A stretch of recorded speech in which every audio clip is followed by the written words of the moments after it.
नमस्कार सभी दोस्तों को।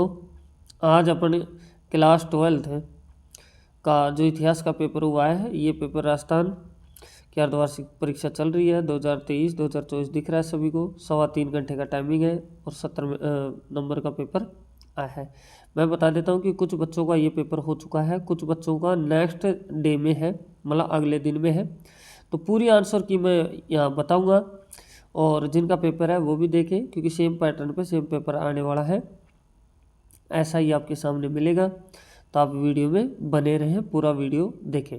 तो फर्स्ट क्वेश्चन आ रहा है, तो फर्स्ट क्वेश्चन का एबीसीडी वाले क्वेश्चन है। तो सबसे पहले बोला जा रहा है, हड़प्पा सभ्यता में संभवतः सबसे ज़्यादा समस्या जिस क्षेत्र की पुरातात्विक व्याख्या करने में आती है, किस में आती है ज़्यादा समस्या? तो इसका आंसर होगा आपका वह आम जनता। ठीक है। दूसरा अपने पास में आ रहा है कि जेम्स प्रिंसेप की मुख्य उपलब्धि थी। जेम्स प्रिंसेप की मुख्य उपलब्धि क्या थी? तो ये होगा आपका वह आंसर कि ब्राही व खरोष्टी लिपि का अर्थ निकालना। ये आगे दिया जा रहा है कि इतिहासकार मतलब महाभारत की विषय वस्तु को दो मुख्य शीर्षकों आख्यान तथा उपदेशात्मक के अंतर्गत रखते हैं। तो आपसे बोला जा रहा है आगे कि आख्यान से क्या तात्पर्य है? तो जो इसका आंसर होगा ये होगा ए। क्यों? क्योंकि इसका तात्पर्य है कहानियों के संग्रह से। ओके, अब चलते हैं चौथे क्वेश्चन पे। चौथा क्वेश्चन है वीर शैव परंपरा का उद्भव हुआ है, ये आपसे पूछा जा रहा है। तो चौथे के आंसर होगा ए, कर्नाटक। अब अपने पास में दोस्तों अब आता है पांचवा क्वेश्चन। तो इसमें भी आप देखें ध्यान से, मैं इसका भी आंसर आपको बता देता हूँ। देखो, पांचवें क्वेश्चन में बोला जा रहा है यवन राज्य की स्थापना करने वाला विरुद्ध धारण करने वाला राजा था, कौन सा था राजा? तो जो पांच का आंसर होगा ये है आपका कृष्णदेव राय। ठीक है, कई इसको देवराय सेकंड भी कहते हैं, लेकिन कृष्णदेव राय आपका राइट आंसर है। छठा क्वेश्चन है अपना कि विजयनगर साम्राज्य पर जितने वंशों का शासन रहा वह है, कितने वंशों का रहा है शासन? तो इसके अंदर जो आएगा ये आएगा 4 वर्ष। आगे आएगा कि बंगाल के जमींदार दस्तकारों को उनकी सेवाओं के बदले रोज का भत्ता और खाने के लिए नकदी देते थे, इस व्यवस्था का क्या नाम था? तो अब जो 7वां क्वेश्चन है इसका आंसर होगा अपने पास में क्या जजमानी कहते थे उसको। आगे दिया जा रहा है कि 1857 के विद्रोह का सबसे व्यापक रूप कहाँ देखने को मिला है? तो इसका आंसर होगा अवध। ठीक है। अब 9वां क्वेश्चन आ रहा है जलियांवाला बाग हत्याकांड हुआ था, कहाँ हुआ था? अमृतसर में। ये तो बहुत इजी क्वेश्चन आ गया। 10वां क्वेश्चन है कि संविधान सभा की प्रारूप समिति के अध्यक्ष कौन थे? ये अपन से बोला जा रहा है कि संविधान सभा की प्रारूप समिति के अध्यक्ष कौन थे? तो इसका आंसर होगा BR अम्बेडकर। ठीक है, ये पहला प्रश्न के अंदर 10 क्वेश्चन थे, तो मैंने सारे करवा दिए हैं। दोस्तों अगर चैनल पे फर्स्ट टाइम में विजिट कर रहे हैं तो प्लीज़ चैनल को सब्सक्राइब करें, लाइक करें, कमेंट करें और जितना हो सके शेयर करें और वीडियो में आप बने रहें। तो देखो दूसरा क्वेश्चन, सभी क्वेश्चन आपके ब्लैंक वाले हैं। तो सबसे पहले बोला जा रहा है कि कुंती ओ निषाद नामक लघु कथा की रचना किसने की थी? ध्यान से सुनना। तो इसका आंसर होगा महाश्वेता, महाश्वेता ने की थी। दूसरा आ रहा है कबीर ग्रंथावली का शब्द राजस्थान के किससे संबंधित है? तो दादूपंथी से संबंधित है। थर्ड का आंसर होगा, तो इसका तो क्या हो गया महाश्वेता, इसका दादूपंथी। अब इसका देखते हैं कि विजयनगर साम्राज्य की स्थापना शताब्दी में की गई थी, कौन सी शताब्दी में? 14वीं शताब्दी में की थी। कौन सी में? 14वीं शताब्दी। आगे बोला जा रहा है संविधान सभा में कुल सदस्य थे, तो 300 सदस्य थे। कितने सदस्य थे? 300। आगे बोला जा रहा है खवारिज्म में स्थित है, खवारिज्म में क्या स्थित है? तो इसमें स्थित है, ये खवारिज्म स्थित है कहाँ स्थित है? उज्बेकिस्तान में। किसमें? उज्बेकिस्तान में। तो ये दूसरा क्वेश्चन हो जाता है। अब तीसरे पे चलते हैं। तो तीसरा क्वेश्चन कि सभी क्वेश्चन आपके 1 नंबर के हैं, देख सकते हैं आप, देखो 1 नंबर में।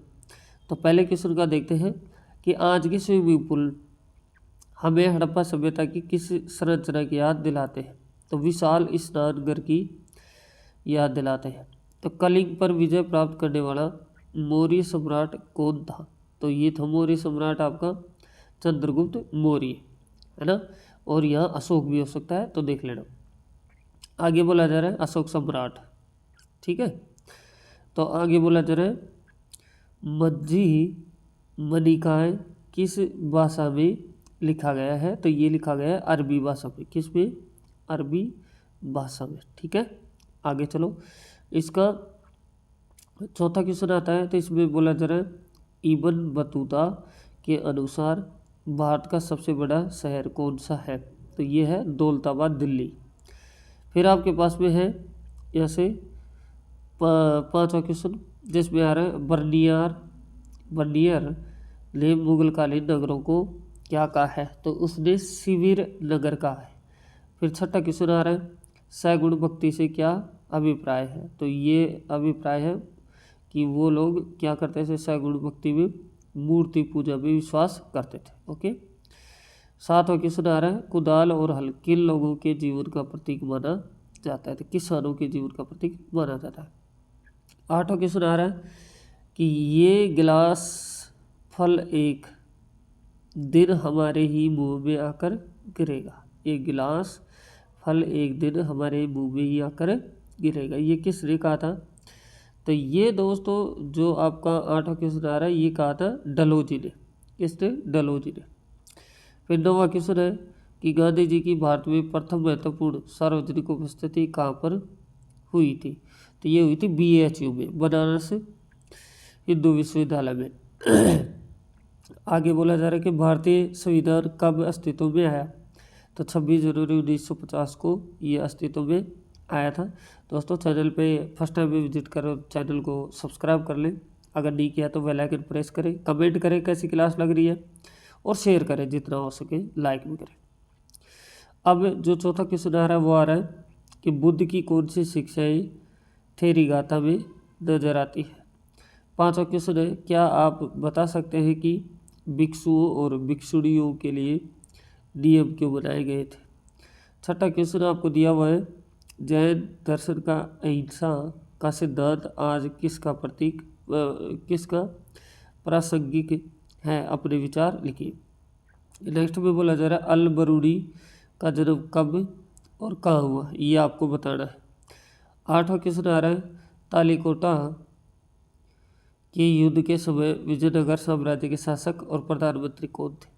नौवें क्वेश्चन में है जिन्स एक काबिल फसल के बारे में लिखिए। 10वां क्वेश्चन है कि मुगलकालीन खुद कास्ट व पाई कास्ट किसानों में अंतर बताना है। फिर 11वां क्वेश्चन आ रहा है कि राजस्व राशि की अदायगी में जमींदारों की असफलता के कारण थे, कोई दो लिखिए। 12वां क्वेश्चन आता है कि 1813 ईस्वी में ब्रिटिश संसद में पेश 5वीं रिपोर्ट क्या थी? 5वीं रिपोर्ट के बारे में बताना है। 13वां क्वेश्चन है कि भारतीय संविधान की किन दो विशेषताओं का वर्णन कीजिए। ओके। अब ये खंड में भी हो चुका है, खंड 6 आता है आपके सामने दोस्तों। तो इसमें 14वां क्वेश्चन आता है, इसमें कहा जा रहा है कि 6ठी से 4ठी शताब्दी ईसा पूर्व में मगध का सबसे शक्तिशाली महाजनपद बन गया था, कथन का परीक्षण कीजिए। 15वां क्वेश्चन है कि मनुस्मृति के अनुसार पुरुषों और स्त्रियों के धन अर्जित करने के तरीकों का उल्लेख कीजिए।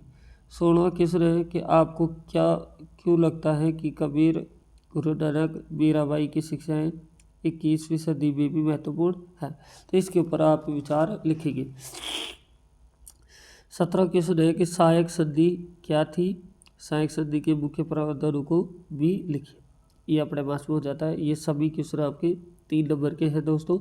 तो चलते हैं अब 4 नंबर के क्वेश्चनों को, और जो सबसे बड़े हैं। तो इसमें आपको दे रखा है 18वां क्वेश्चन, हड़प्पा सभ्यता के नगर नियोजन की प्रमुख विशेषता की विवेचना कीजिए। अगर ये नहीं आ रहा है तो आप ये कर सकते हैं कि हड़प्पा सभ्यता की कृषि प्रौद्योगिकी की विवेचना कीजिए।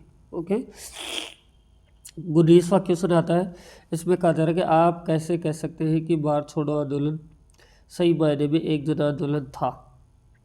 ठीक है, तो अपना ओपिनियन लिखना है, अपने विचार लिखने।